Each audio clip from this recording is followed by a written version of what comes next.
more tired than usual. Yeah, me too.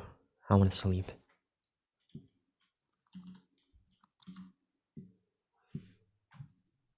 Is there gonna be homework assigned today, or a quiz? Yeah, I'm gonna assign homework today. I still need to finish making it though, so it'll be sometime later today. And then your Alright. quiz will be next week, but I'll talk about that. Alright then. Okay, so we'll get started now.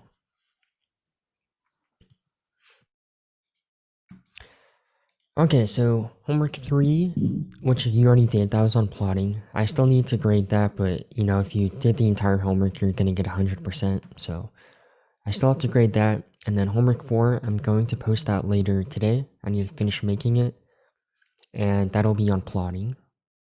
So I'll do that, and then I'll post the solutions this Saturday, kind of like I did last time. And quiz 4, which is going to be on plotting, that'll be on next Monday. So not today, of course, but next Monday we'll have a quiz on plotting. Okay, and then today we're gonna finish the chapter on plotting. We should be able to finish that. And then we're gonna have our workshop for plotting next class. So when I say workshop, basically, I'll give you some data on Canvas. I'll post it here. And we're going to go through like a kind of a bigger plotting exercise together as a class, which will hopefully provide some more context. And then we'll also talk about functions. So that's the other chapter we need to cover. So basically we're going to talk about some specialized functions in MATLAB. And then after that, then we'll talk about the first project. So we'll probably talk about the first project next week. So not this week, but next week. And then I'll assign it then too. And I'll give you at least 3 weeks to work on it, but you know, these small details, they'll be in more depth once we talk about it next week. Alright, so any questions before we start on plotting?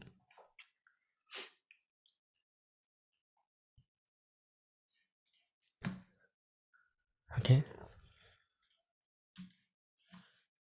Let me get rid of this.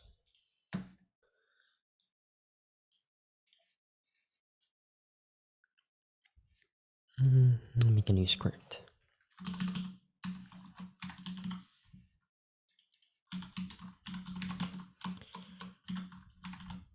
(2021).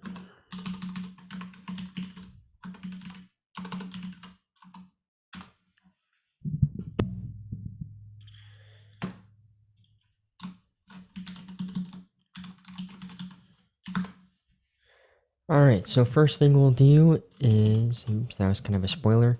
So I want you to just make this domain. So we want to make an X domain from 0 to 10 with a step size of 0.5.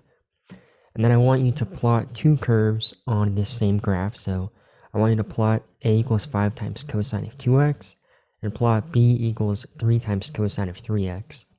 So just do that, and then after you do that, we're going to go over as a class how we can plot it. Actually, you can do this too. You learned this last time.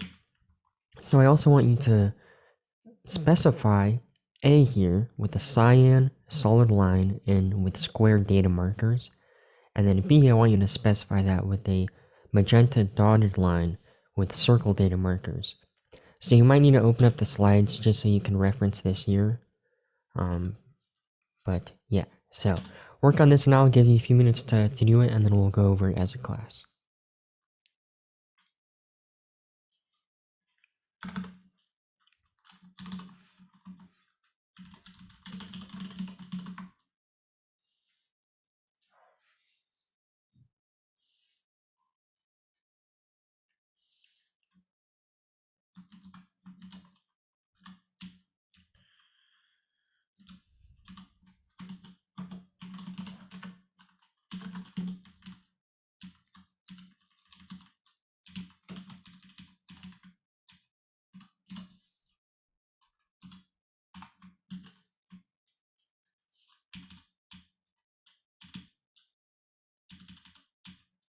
Okay, there you go. You got both slides now.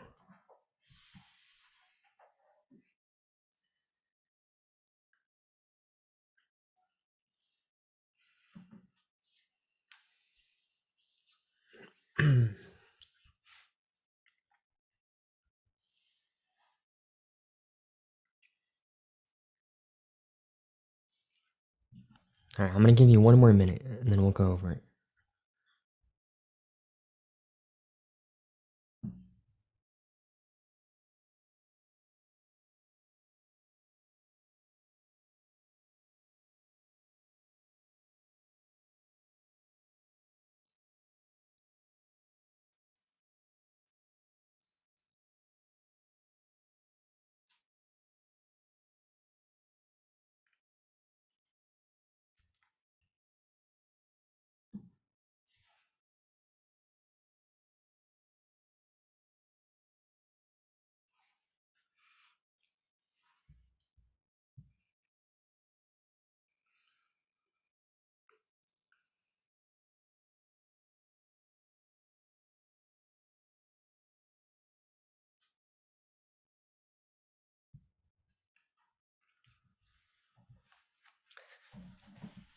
Okay, so let's go over how to do this now. Okay, so first thing we want to do is make our x domain, so from 0 to 5 with a, or sorry, 0 to 10 with a step size of 0.5. So we have x equals 0, step size of 0.5, and we're going to 10. And then one of the curves we want to make is a equals 5 times cosine of 2x, so 5 times cosine of 2 times x. Then we have b equals 3 times cosine of 3 times x. And so far, just kind of a little review. We don't need to do element-wise multiplication here because we're doing a scalar multiplied by a vector. So we kind of basically have implicit element-wise multiplication. All right, and now we want to plot these two things. Okay, so the first one we want to plot with a cyan solid line with square data markers. So when I say that, I mean we have our data markers and then connecting all of them, we have a solid cyan line. And then for B, we want to plot that with a magenta color and dotted line and with circle data markers. All right, so we could do this like plot x comma a. So that's just going to plot x against a. And we also want to plot b, so I'm going to say hold on, and then plot x comma b, and we'll do hold off. If I run this now, we'll just see what it looks like. Let's do figure visible and on. Okay, there we go. So here's our plot. So it's really jagged because we don't have too many, elements in here. We only have 21 elements in here. And that's because of our step size of 0.5. So what we want to do now, maybe, in my slides here, I actually made the step size 0.1. We'll do that just to follow my slides. So if I run that, it still isn't great. You can still see it's a little jagged, but it's better. So what we want to do with this though is make our cyan solid line for the first one. And then for the other, we want magenta, and that should be a dotted line. And with circle data markers. So there's a lot of stuff going on. So for the first one here, if we want to specify the color and the line type, I'm going to put a comma, and then in between these single quotes here, I'm going to put C for cyan, so that'll be the color. S is going to stand for squares, that's the data marker. And then I want to connect all of these with a line, with a solid line, so I'm going to put a dash. Now if I run this, then we get our cyan solid line connected with square data markers. Now for the other one, we want to do magenta, so we're going to put an M. We want circle data marker, so I'll do O. Also, if I run this now, you see I have circle data markers, but they're not connected. So we want to connect them with a dotted line, so we're going to put in a colon. Then if I run this, you see that we have our dotted line here. I'm going to change the line width just to make it a bit thicker though. So line width of 1.5 and line width of 1.5. Okay, there we go. That looks better in my opinion. Okay, so also I'll put in a legend now, just to go over that again. So we'll type in legend, And the first thing that we plotted was a, so that's 5 times cosine of 2x. So I'm going to type in 5 cosine of 2 times x. And then the second thing we plotted was b, so 3 times cosine of 3x. So we'll do 3 times cosine of 3x. Okay, and then we can specify the position of the legend by typing in location, and then we'll do southeast. Okay, and there we go, now it's down here. Then I can move this around as well. Okay, next thing. We talked about how we can export graphics using code before, so that's just these two lines down here. But what we're going to talk about now is how we can label curves with labels that we can move around. So basically we're going to make our setup, make our curve look like this. So we're going to put in these two labels here. Now, you know, if I have a graph with two curves on it, really it'd be better just to have a legend, but just for sake of showing you guys how we can do this, we'll talk about it. Okay, so there's two methods that we can use to label a curve, or really label anything on your graph, right? It doesn't have to just be a curve. So the first one we're going to do is using gtext. So if I use gtext, that's going to let us interactively place the label on our curve. So basically, if I type in, let's say, gtext, and we'll do 5 times cosine of 2x. So once I run this now, MATLAB is going to give me crosshairs on my screen, and it's going to let me place down this label wherever I want. So let's run this, and you see right away I get these crosshairs that I can move around, and I can click anywhere on here, and that's where my legend is going to be placed. So I'll click here, and there we go, we have 5 times cosine of 2x. Okay, and then the other thing we can do is type in text, and this will basically prompt us to give the specific x and y coordinates that we want to, or where we want to place this label. And then after that, we'll actually type in the string. So when I say string, that just means whatever we want to display in our label. So I didn't show the code I put for x and y. So we'll just kind of guess based off of our plot here. So if I want to have, and that's the downside, if we use this text command, we need to make sure that we know exactly where the x coordinate is going to be and where the y coordinate is going to be.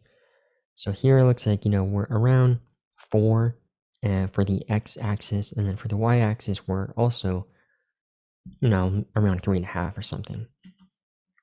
So I'll do text, I'll do 4.2, and then I'll do 3.5. And then in our label here, let's do 3 times cosine of 3x. Okay, we'll run this, and the first thing it's going to do is let me place down my interactive label. That was from gtext. And then also just put in line 19 here and put in that label, right? So 3 times cosine of 3x. Okay, any questions on labels? There was a unanswered question. What does location and southeast indicate in my code? So that's for the legend. So location, that's the first argument you need to put in if you want to tell MATLAB where you want to put your legend. And then this last argument is where you want that legend to be placed. So you need kind of those coordinates like southeast, southwest, northeast, northwest. Yeah, the homework is going to be in plotting. So I might have a question with labels. If you're asking about that specifically, I might not. I don't really think it's too important, but the homework is going to be entirely on plotting. Okay, so we could also change the text colors for these labels as well. If you want to do it, you can do it. So to do that, we also use an argument called color. And I think the capitalization does matter, but MATLAB is weird sometimes, where sometimes the capitalization matters and other times it doesn't. So a little strange, but I'll do color. And then for this, I'll put in cyan. And down here, I'll use a color of magenta.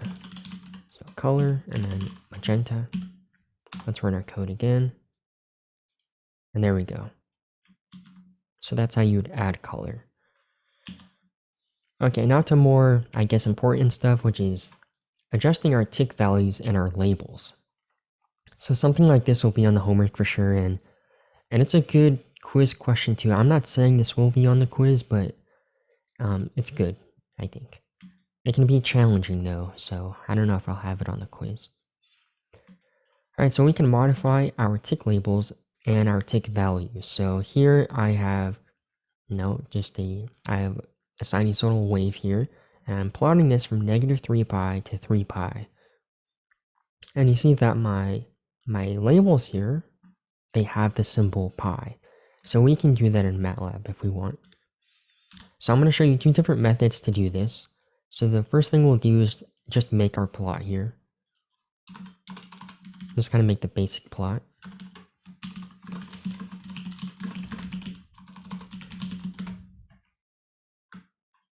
Okay. So we're going to have an X range. I'm going to make this with linspace, why not? So we're going to use linspace from -10 to 10. And then we'll have y equals 3 times cosine of x. And let's plot this first. So figure visible on. Alright. And then let's plot it. So plot x comma y.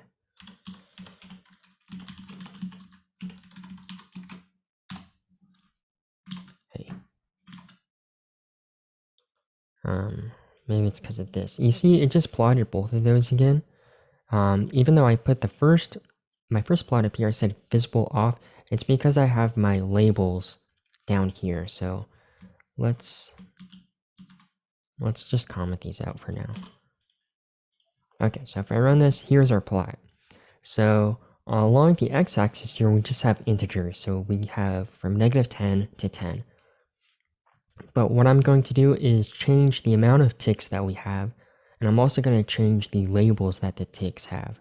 So I want to have this go from -3 pi, so right here, to +3 pi over here. And I also want to display it where we can see the symbol for pi. Okay, so I want it to go from -3 pi, -2 pi, -pi, and then 0, pi, 2 pi, 3 pi. Okay, so the first thing we're going to do is change the amount of x ticks that we have. And again, I'm going to do this where I go from -3 pi to +3 pi with a step size of pi. So let's make a comment here and we'll say range for x ticks. Okay, so I'm going to make a variable here. Really, I'm making a row vector, right? So I'm going to do x tick equals -3 times pi. And then we're going to use a step size of pi, and we want to go to 3 pi. So if we look at our workspace and I open this up, I open up xtick, you see that, MATLAB is calculating -3 times pi, but we're going from -3 pi all the way up to +3 pi. Okay, so that's our xticks now, and we're going to use that later on in our code. We're going to specify that. Right, and then we want to make our x labels. So remember, I wanted to have x labels of -3 pi to +3 pi, and I want to have this pi sign in here. So what we're going to do in this example is we're going to basically first make the first part of our label, so just the integers, so -3, -2, 1, 0, +1, 2, and 3. And then we're going to concatenate pi to that. So we're going to concatenate the pi symbol to those integers. So there's different ways to go about this. So, this is method 1, and I'll show you a different method in the next slide. And there's going to be even more methods too. But I'm just going to show you these two. Okay, so again, what we're doing right now is just putting the first part, the integers for the labels that we want to have. So we're just getting -3, -2, -1, and so on. Okay, so we're going to do this. Let's go down here. And okay, so we want to not on the right one. Here we are. Okay, so we're gonna make this first part again. So I'm gonna just do X label, and then in curly brackets here, I'm going to put in the integers. So we're going to do -3, and we need to have single quotes here, -2, and then we're going to have -1. And here I'm actually not going to put anything because I want it to show up as just -pi. So I don't want to have an integer in front of this. I actually should put a negative. I didn't catch that before. So I'll put a negative sign right here.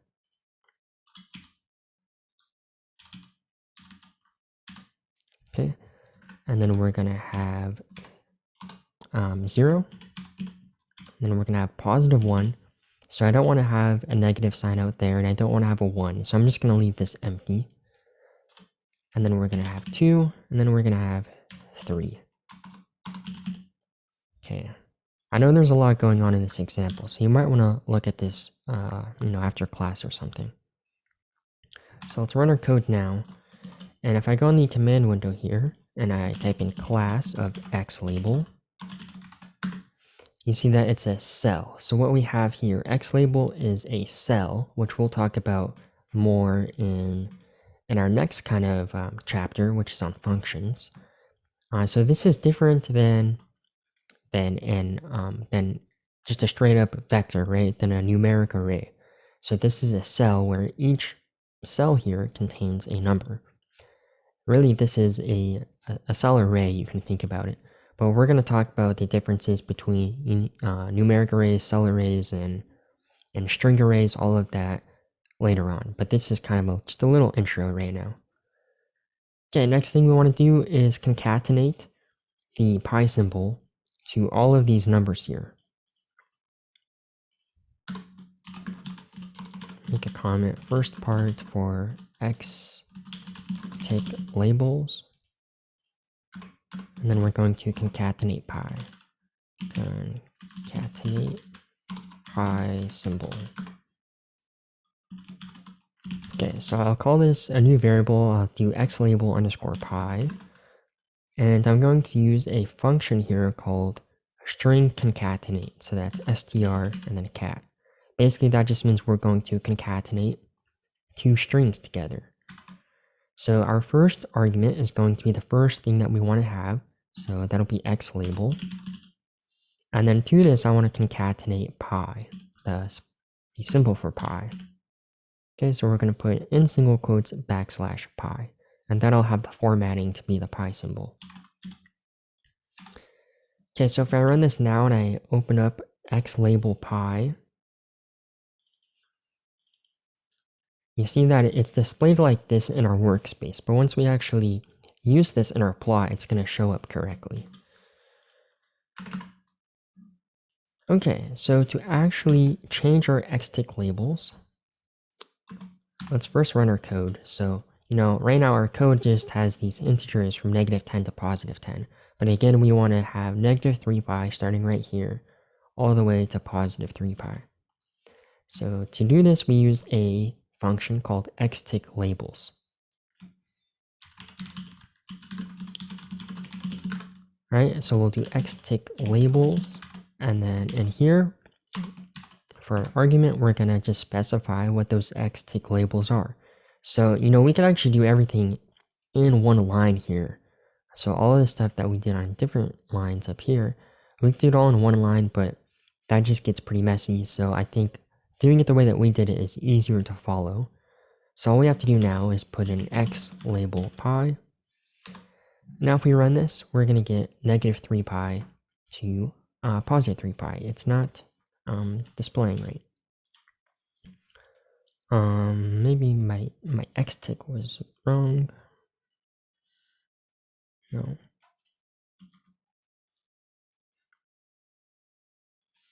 Maybe it's because of this. I don't know. That shouldn't matter.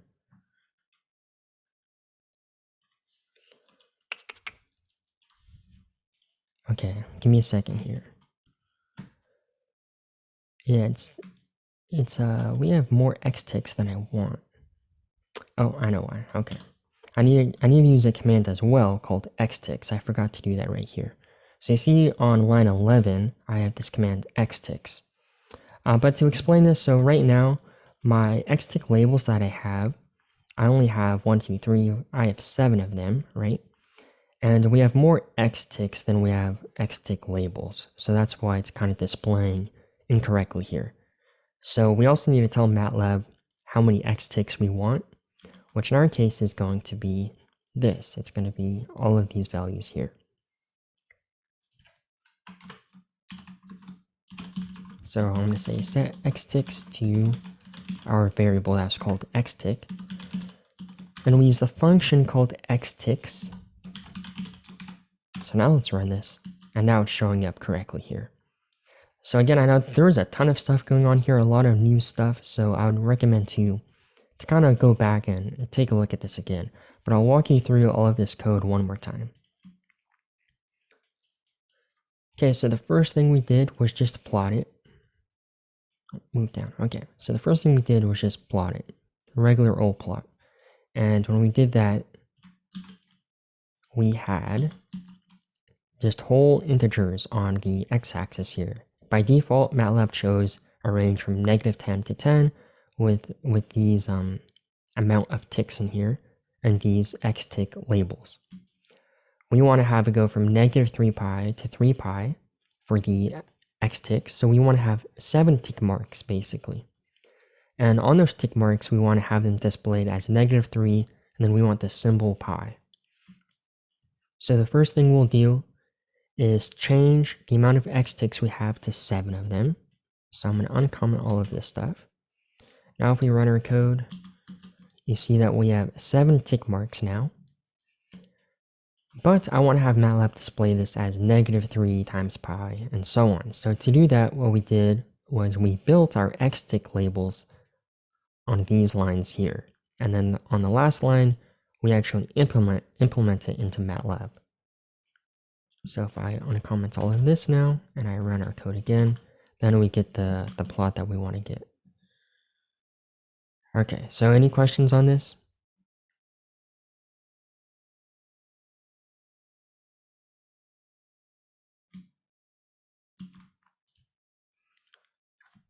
Okay, so I'm going to go to method 2 now, which most of this is going to be the same, but basically what we're going to do is kind of automate this part here, where we're going to automate the part, I say automate, but we're basically going to make a vector here, so we don't need to type out each entry by yourself. Because imagine if you wanted to have a range from like -30 pi or something to +30 pi, this would be way too much to do by hand.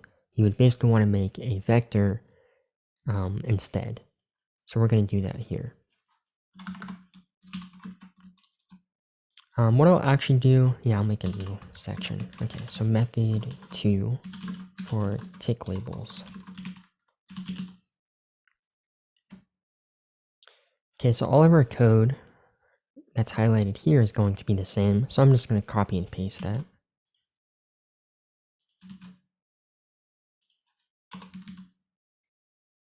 Okay, and then where it's going to start to differ is when we make all of these, I guess, first integers that we have for the xtick labels. Okay.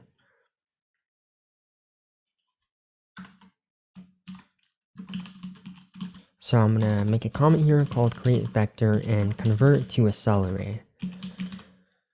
So remember up here, this was a cell array that we created. So we need to have this as a cell array when we concatenate the pi symbol. So I know this is vague right now. We haven't talked about cell arrays before. We'll talk about that in more depth once we discuss the next chapter. So at least for now, just kind of hold on a bit. Just go along with the ride. Okay, so we're going to do, I'm going to call this xlabel2 just because this is method 2. And we're going to use a function called num to cell, which is basically just converting a numeric array to a cell array. And we're going to do -3. We're going to have a step size of 1, and we're going to go to +3.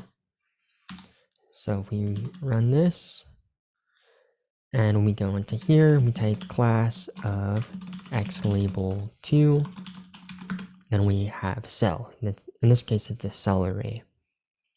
All right, now we want to concatenate or append basically the pi symbol to all of these integers here.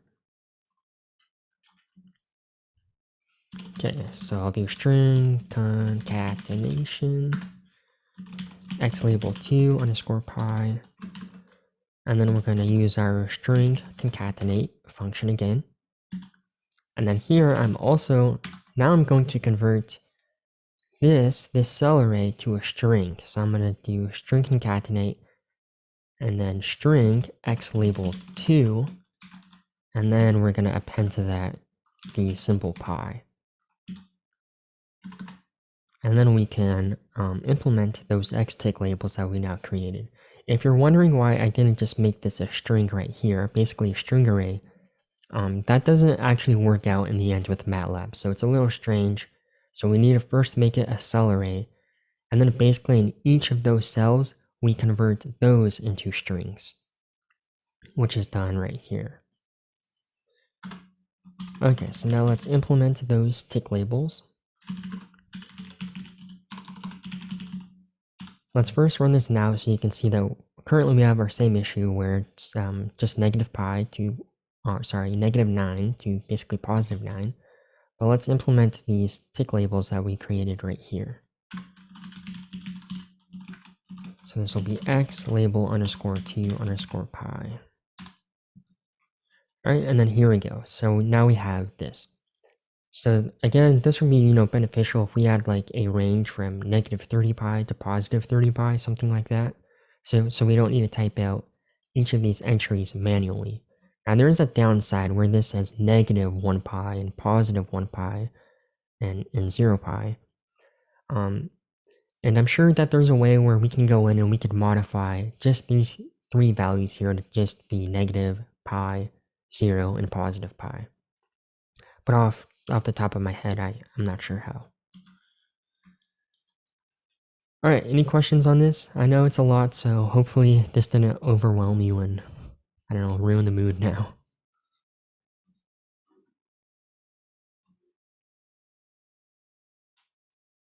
Okay. So another thing that we can do is change the angle for all of these tick labels that we have. And luckily this is very, very simple to do. We just use the command or the function xtick angle. So I'm going to do xtick angle and we'll do 45. That's for 45 degrees. You run this now and then everything is shifted or angled 45 degrees. So this is useful if we have, a really long xtick label. So if all of this was like, I don't know, days of the week or something, they might overlap. So if they're overlapping, then it would be a good idea to, to have an angle for those labels.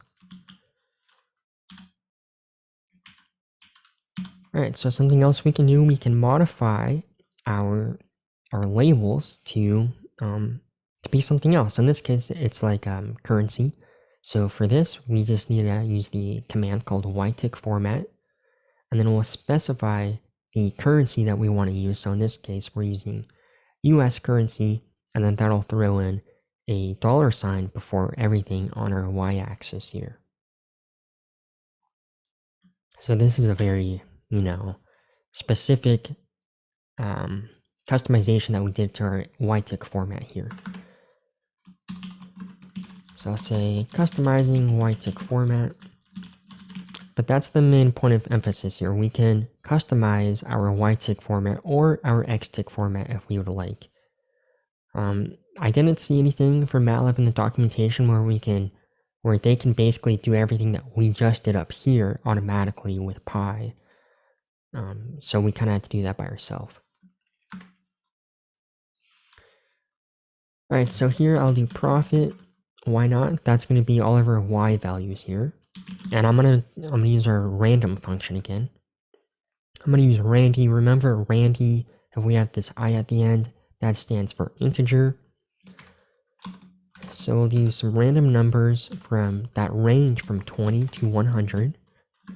And then we're going to basically make a row vector here of 1 by 10. So what this is going to do is give us random values that range from 20 to 100, and we're going to get 10 of these values. Okay, and this plot that we made in this slide here is called a stem plot. So if we use stem and then whatever values you want to plot, it's going to make this kind of plot here, where at the top we have that kind of bulb. All right, so let's do stem and then profit. Let's turn this off up here.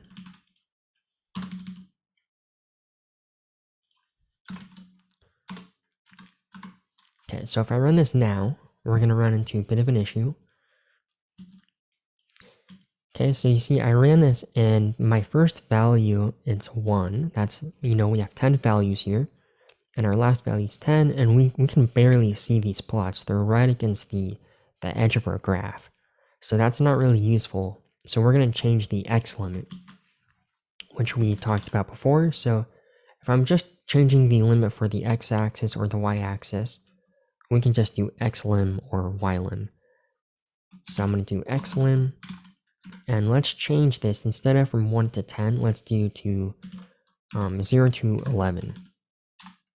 And basically this now gives us some space in the beginning and some space at the end. So we can see all of the values here that are plotted. And then let's do our YTIC format. And let's use US currency. And then there we go. So MATLAB automatically prepends all of these with a $sign, and also added in some decimal points as well. And then if we want to look at more YTIC format options that we have, we can type in the command window, doc for documentation, and then YTIC format. Let's run this, and then the documentation page will pop up for us automatically. So, you see here, they talk about the US currency, which we just went over, but there's a lot of different options throughout here. So, definitely look at their documentation just in general, because there's so much that you can change. We can't cover all of this in this class. I mean, this page alone would take a really long time, right? There's a lot of things that you can change, and we'll talk about some of them later on in the class.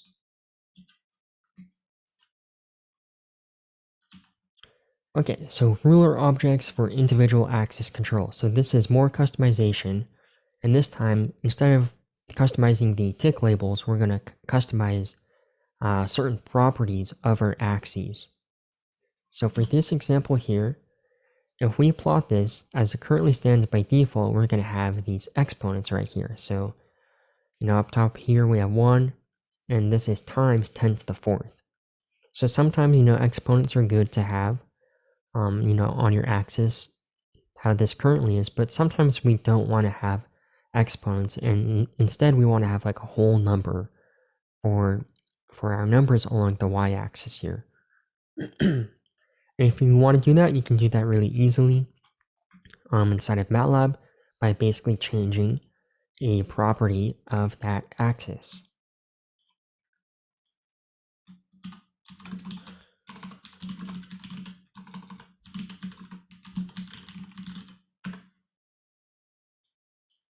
Okay, so let's do x equals linspace.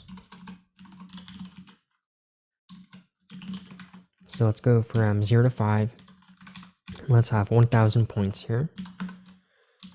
And then we're going to plot the function y equals 100 times e to the x. So we have one vector here. And I'm going to multiply this by another vector, which is sine of 10x.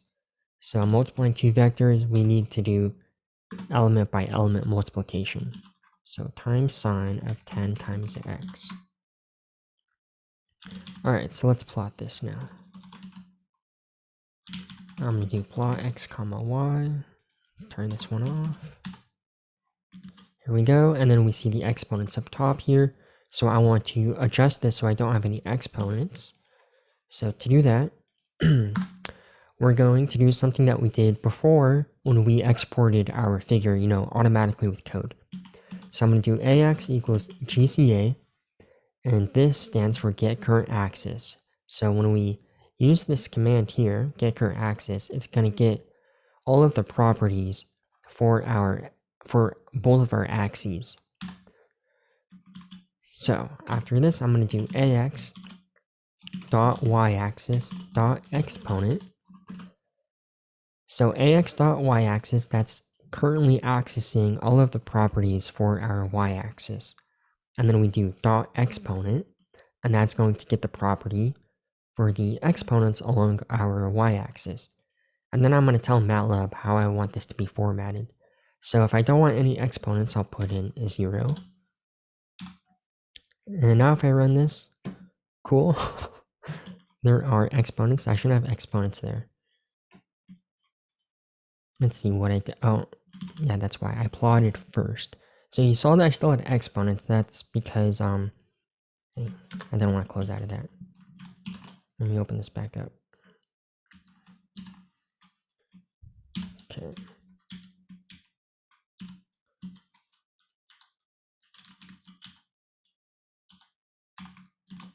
Okay. So here, I think I need to plot it first. Maybe that's the issue. I did this last night, so it has to work. So we'll do plot x comma y. Okay, yep, there we go. So you see, I have to actually plot it first, and then I have to get all of the current properties for this figure. Okay, so there we go. So now we don't have any exponents here. So make sure that you first plot it, and then MATLAB will be able to get all of the properties for your figure. All right, so any questions on this part?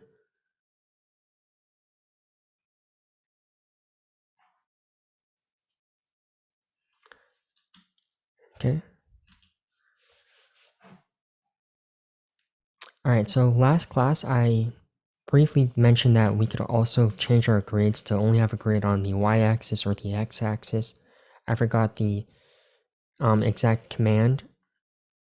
Okay, I see a comment to re-explain what we just went over. So I'll do that, but first I'll talk about this. So if we want to just have grid lines along only the y-axis or only the x-axis, we can do this too. And we do this by also modifying properties on an axis. So I can do ax and then dot y grid. Now this is going to access all of the properties for the y grid. And then we'll do equals on. And basically that's going to give us horizontal lines in this case for our graph. And there we go.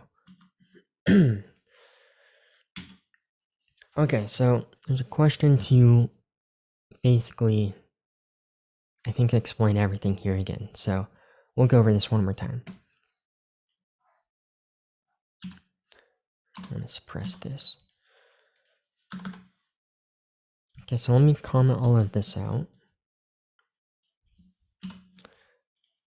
Alright, so if we just make our x range and we have our y variable here, or our function, and we plot this right now, by default, this is what we're going to get. So we have, our plot here, and you see in the y-axis we have exponents. So we have 1 times 10 to the 4th, 0.5 times 10 to the 4th, and so on.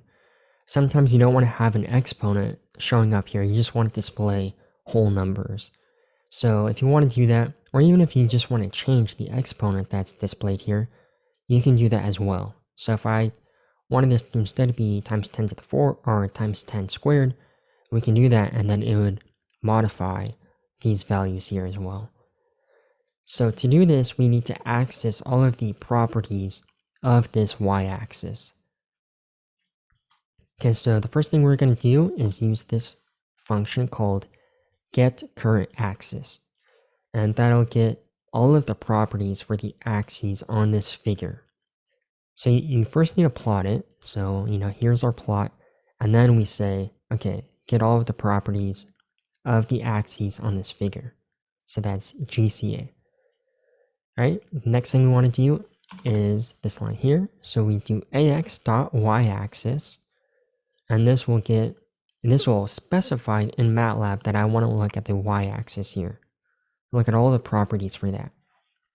And then we do dot exponent, and now we're telling MATLAB that we want to modify something for the exponents along this y-axis. And in our case, we set this equal to 0, and then if I run our code again, Where'd you go?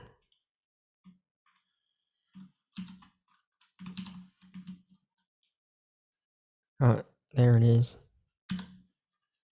Okay. Gotta rearrange some stuff here. Okay, let's do it again. Here we go. So if I run our code again, then you see that we no longer have exponents here. It's just a whole number. All right, and then same thing, if we want a y grid, we want to turn that on. We can do ax.ygrid equals on. And then here we go, we have a y grid. I can do the same thing for an x grid. Let's run this.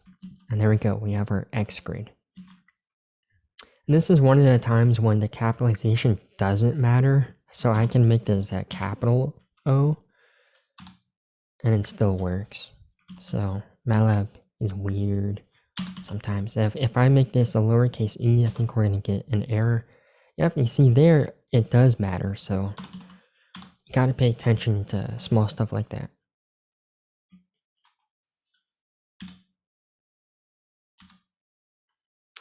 Okay, so logarithmic plots. We can make plots with a logarithmic scale.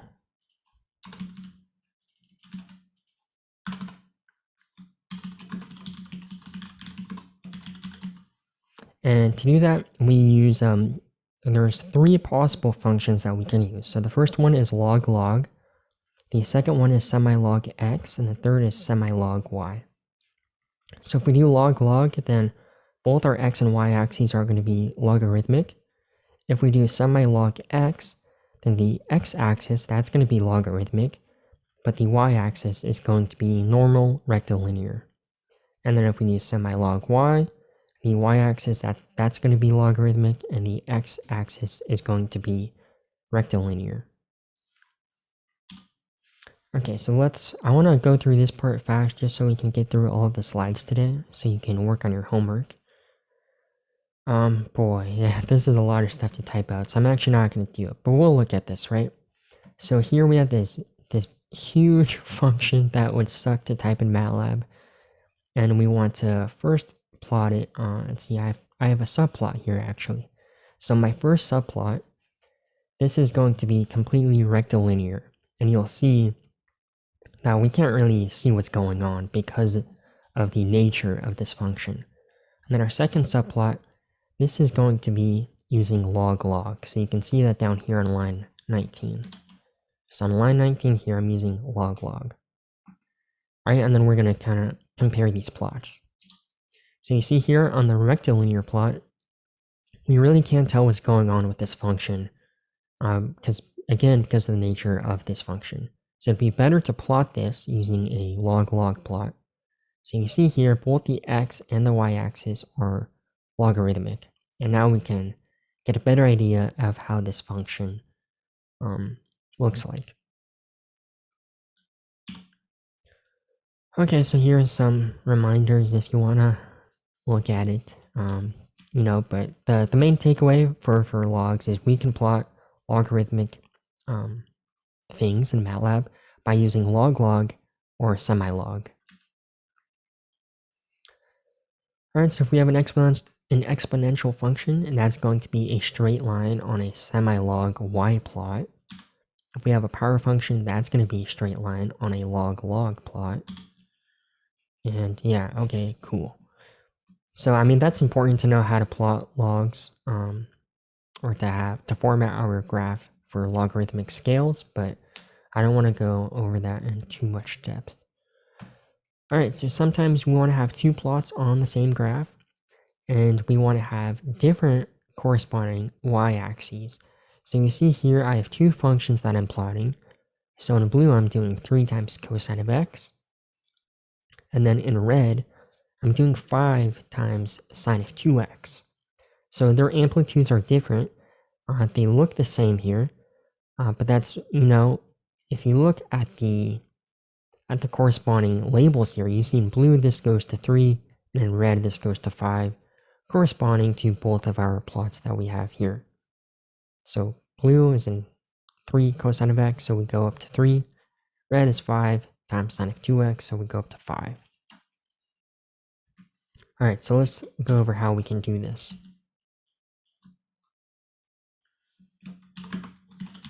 I was gonna say slides. Okay, 2 y-axes on a plot. So let's make our x range. We're gonna use linspace again. So we're gonna do something like our previous example in class, where I'm going to format these xtick labels in kind of in terms of pi, where we have the symbol there.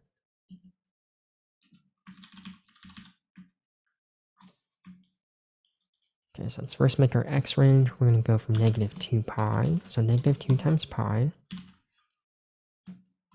And then we're going to go to +2 pi. And we also want to have 100 elements, so I'm going to put in 100. Okay, our first function is going to be called y1. We'll do y1 equals 3 times cosine of x. y2 equals 5 times cosine of 2 times x. Let's turn this on. Alright, so if I currently plot this right now, I'll do x comma y1, hold on, and then plot x comma y2, and hold off. If we run this right now, this is what our plot looks like. Looks whack, right? I mean, for the x limit at least. So we can change our x limits, and that'll make it look better. And but yeah, you can see here in red, we go from -5 to 5, because that's 5 times cosine of 2x, and in blue, we go from -3 to +3, that's 3 times cosine of x. Alright, let's first change our x limit, so I'll do xlim, and then here we want to go from -2 pi to +2 pi. So we'll do -2 times pi, and then +2 times pi. Let's run this again. Alright, now this looks better. But let's use our our method of having 2 different y-axes here. So I want to have one y-axis go from -3 to +3, and another going from -5 to +5. Alright, so to do this, we use the I guess y-axis command. So we do y and then axis. Alright, so on the left-hand side, we want to currently plot this right now. Do this. So we're going to type in y-axis left. And this corresponds to all of the numbers that we're going to see on the left-hand side. So basically, what's the first thing we're going to plot here? Looking at our slide here, we're going from -3 to +3. So I want to plot y1, okay? So we first do y-axis left, and we want to plot x comma y1. And down here, let's do y-axis right, then we'll do plot x comma y2, and that corresponds to 5 times cosine of 2 times x. Alright, let's run this now. And then here we go. Now we get our plot. So they both look, first that they have the same amplitude, but they don't. So we can see that by looking at these different scales for each y-axis that we have. So here, we have 2 curves, so we should have a legend. So let's add in a legend as well. We have 3 times cosine of x, and then we have 5 times cosine of 2x. Okay, there's our legend, and I also want to change the xtick labels down here to show that we're going from -2 pi to +2 pi. So here's actually, I guess, kind of a third method. So we'll do xtick labels, and we're going to do everything in one go here. So, inside of this, we're basically making a cell array, which is what we talked about earlier. So we'll do -2 times pi. Okay, and then we'll have negative pi. So negative pi. And then we have just a 0. You see why this method, if you would be doing this from like -30 pi to +30 pi, would really suck. Okay, and then we have positive pi. And then we have +2 times pi. Okay. Alright, I run this, and there we go. Now, I need to change our x ticks as well. See, we had the same issue again as earlier, right? We only have 5 x tick labels, but here we have more x ticks than we do x tick labels. So I need to change the amount of tick labels we have as well.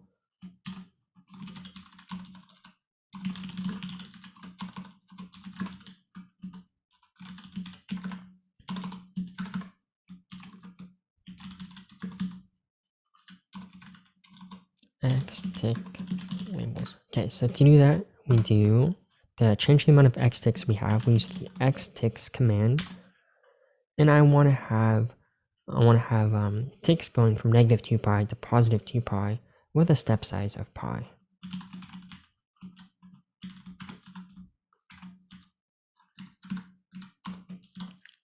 Okay, there we go. Now let's run this, and there we go. Now it's displaying like we want it to display. Our legend here is blocking a curve. That's not good practice, so let's move this legend outside. You see with how our plot is formatted here, if I put it in either corner, it's going to be blocking a curve. So let's put this legend on the outside. So we're going to use location, and then we'll do northeast, but we want outside, so we're going to do outside. Northeast outside. Run it again, and there we go. Okay, there's a message saying they don't know why your figures aren't showing anymore. I'll just make sure that all of your figures that you plotted had this line here, figure visible and then off or on. If you still have the issue, then stick around after class and we'll kind of figure it out.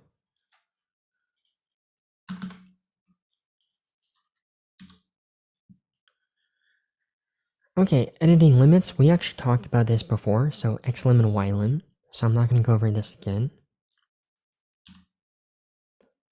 Okay, multiple lines in a plot title. We'll go back to this. I want to first talk about the more important things here. So one of them being a least squares fit. So this is a pretty important topic just in general.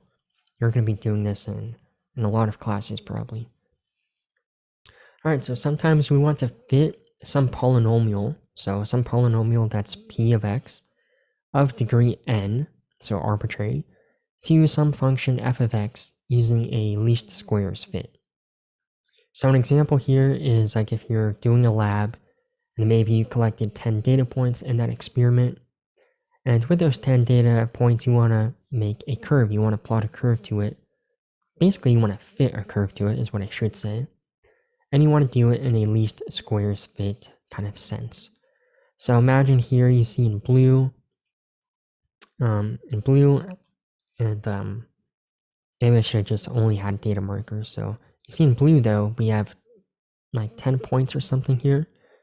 And to that, I want to fit a polynomial curve to it. So we're going to do this using these commands here, polyfit and polyval. So before we went over polyval, but now we're going to go over polyfit as well. Okay, so again, we want to imagine in this case that we collected 10 data points in an experiment, and we want to fit a curve to those data points.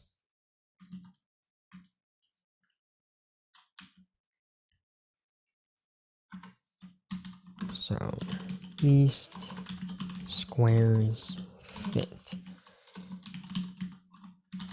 Okay, this will be on the homework for sure, and there's actually a reasonable chance, maybe, I need to think about it more, but it could be on the quiz, because I like this too as a quiz question. So let's make our x range. So we have x equals 0, we're going to have a step size of 0.5, and we're going to go to 5. Then we have y equals 5 times x squared. We're doing x squared, so we need to do an element by element operation. Okay, and then let's plot this currently right now. So we'll do plot x comma y. If I plot this, this is a solid line. It's indicating that we have more data than we really have. We only have 10 points here. So I'm not going to use a solid line. This is kind of, I guess, just general advice. Okay, I have 11 points. So if you only have something like 11 data points, that's not very much. So you should do it where you connect your data points with a line. Okay, so in this case we have, did it again. Okay, there we go. So in this case we have 11 data points, so that's not too much. And I'm going to show that we have 11 data points by using a circle data marker. And I'm going to connect it with a line, with a blue line. Let me turn this one off. Okay, so now what I want to do from those 10 data points that we have, I want to fit a curve to it. You can think of it like this way too. So we have 10 points, and now I want to fit a curve to this. So to fit a curve to this, I first need to get a polynomial for these data points. Okay, so I have all of my data here, and I want to generate some polynomial that will correspond to this. And then I want to evaluate that polynomial, so I have all of the corresponding data points that we need to also plot that as well.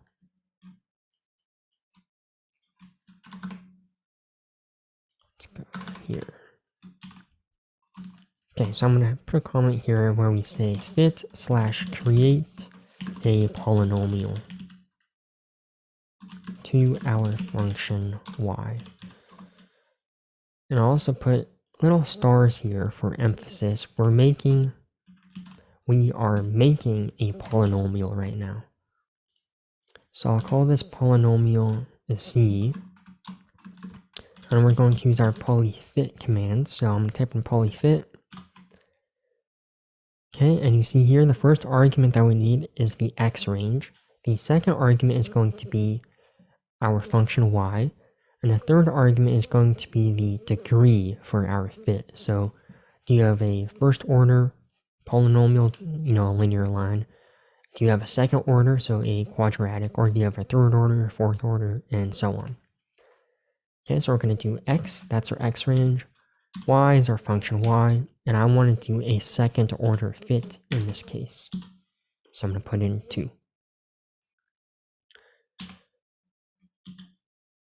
Alright, so if I run this and I type in z in the command window, this is the polynomial that we have. So this is 5x squared, and then we have plus 6.4 times 10 to the negative 15x, and then plus negative 9.49 times 10 to the negative 15. So this is our polynomial. Now I want to evaluate this polynomial so we can get all of the corresponding values for this polynomial so we can plot it. Remember, when we make a plot, we need to have the same amount of elements for the x range and then for our function. Okay, so to do this, we use polyval. So evaluate, and remember, we went over this function before, so if you want a little review on the function, you should make sure to go back to those slides too. Okay, so I'll call this zval.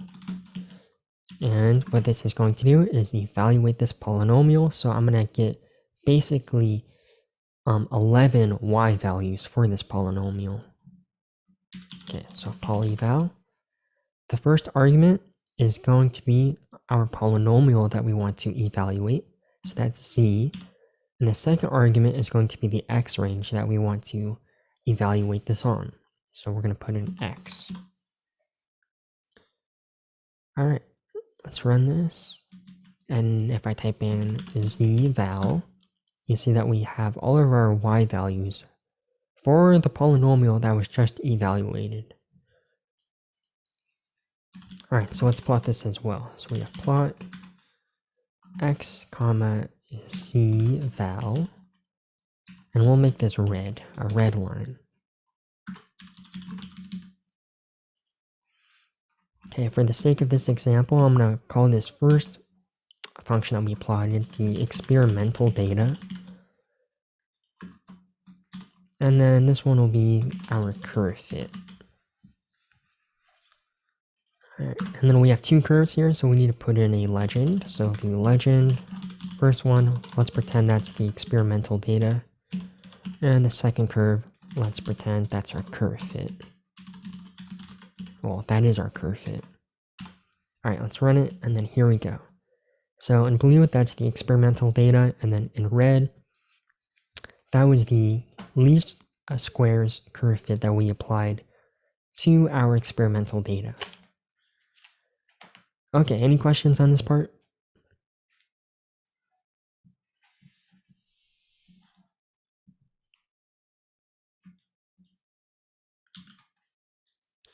Okay. Alright, other plot types, we have stairs. I don't know, I've never used that to be honest. Bar chart, we'll talk about that, and then stem, we saw that earlier on with the currency plot. Alright, so I had a few other things to talk about. Just this, so this isn't too important, but it'll be relevant. So if we don't have time, you can look at this plot on your own, or these two slides. Alright, so bar charts. You know, we use bar charts somewhat often, so let's talk about how to make them. So it's really similar to the plot function. We're just going to use bar. So let's work on making this bar chart here. So this bar chart stands for, you know, some random dates in March. So the 15th to the 21st. It got really hot on the 21st. And so let's make this plot, okay? This bar chart. So the first thing we're going to do is make our data. So let's make a vector called dates. And we're going to make this from 15 to 21. So we'll do 15 to 21 with step size of 1. Y is going to be our temperature data. Let's call this temp or temps. And we'll make this vector. So we'll say on the 15th it was 60 degrees, 16th 69, 17th it was 71. I'm not going to keep saying all this stuff. So 80, 234, and then 30. Okay. I'm missing one? Yeah, I'm missing one. I don't know why I put in semicolons. That should be comma. Okay, so this is basically just a row vector, but this row vector is going to stand for all of the temperatures on our dates here. Okay, so let's make this figure. So I'll do figure visible on.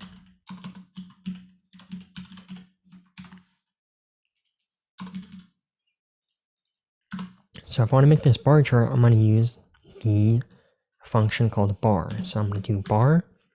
Along the x-axis, I want to have the dates. So I'm going to put dates. And then along the y-axis, I want to have all of the temperatures. So we'll do temps.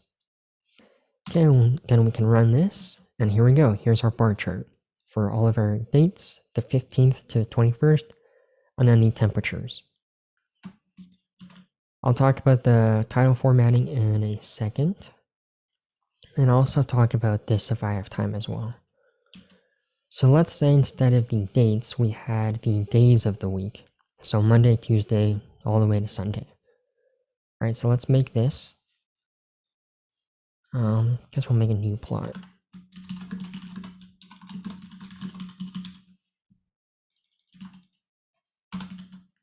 Okay. So let's make a vector called days. In this case, we're actually making something called a string array. So we're going to have an array that's full of strings.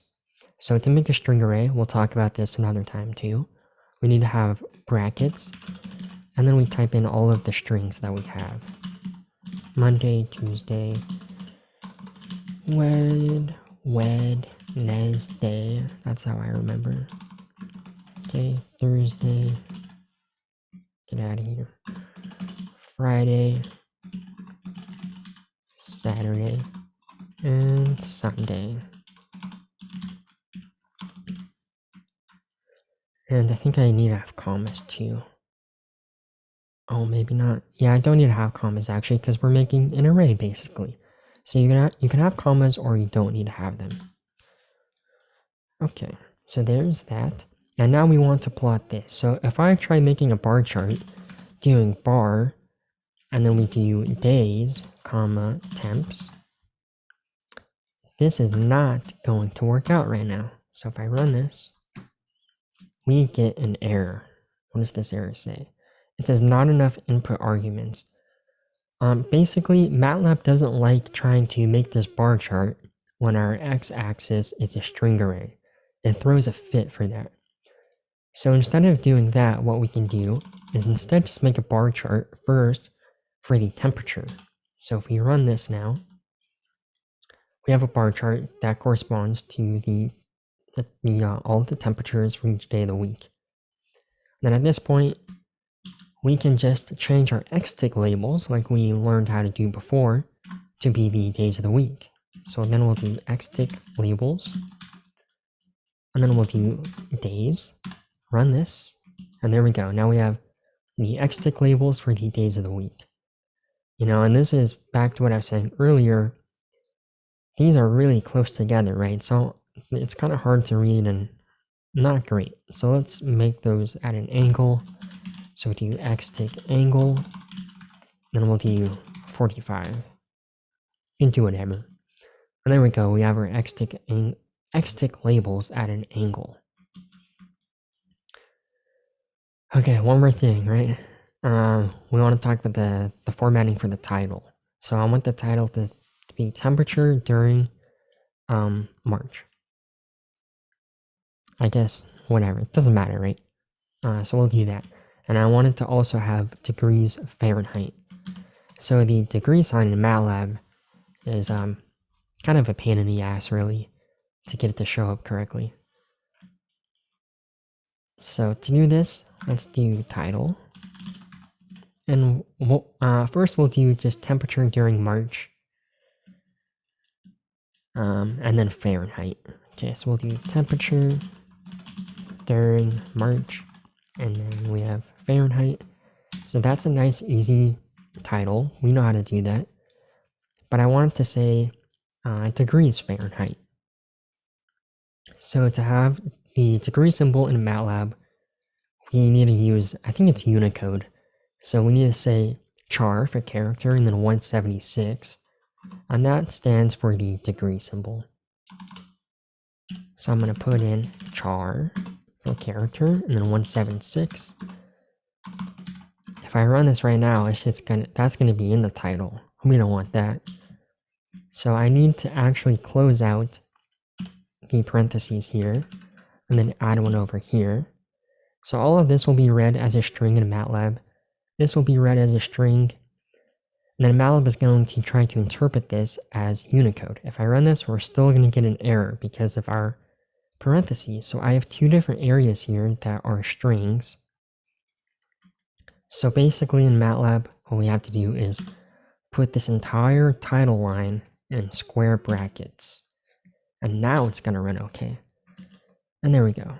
So that part is a little weird.